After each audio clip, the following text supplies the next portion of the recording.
welcome to this shipper update. I'm Chief Economist Anthony Smith here at FreightWaves, and in just about 20 minutes, we're going to get a job openings update that's going to get released by the BLS, and this is going to be one of those conditions, the last stronghold conditions, potentially for the U.S. consumer. When we look at the state of the U.S. consumer, there are many headwinds. We're looking at, of course, a lot of noise on the television from the unfortunate events that's happening overseas with Ukraine and Russia.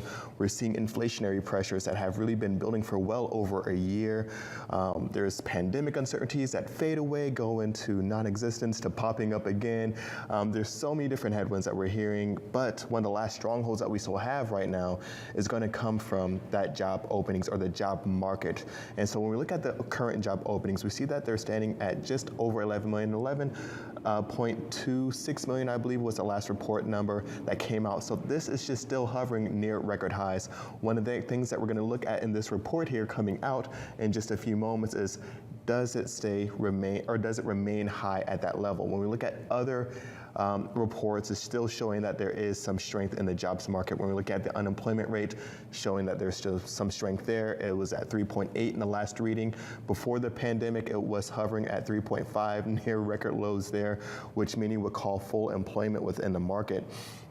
When we look at the initial jobs claims, which will come out later on this week on Thursday, it did show at all-time low since the 1960s.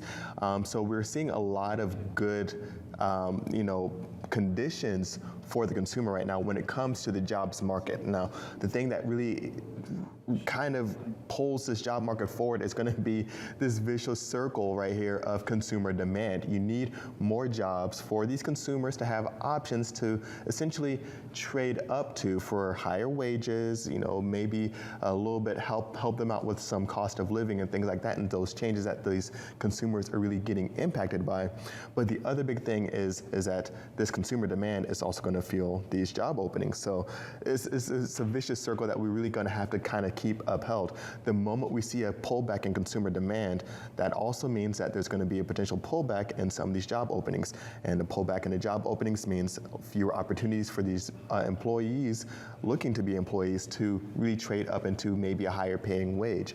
So the other big thing that we have to look at is going to be the quit rate. That's also going to get reported out in this upcoming release, and that's going to show, in a sense, consumer confidence. Usually consumers choose to go out on their own or voluntarily separate from their current position when they're feeling a little bit more optimistic about the economic outlook. And so that's going to be used, in a sense, as a gauge of consumer confidence and consumer sentiment.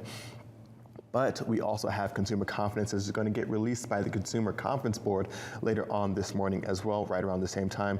And we'll talk to some of those reports as well as the data comes out. Moving into our next chart here, this is total non-farm, but we also are going to break out some of the big components here for job openings. Of course, we're in the freight and logistics world, so we're going to have job openings for transportation and warehousing as well. That's going to be outlined here.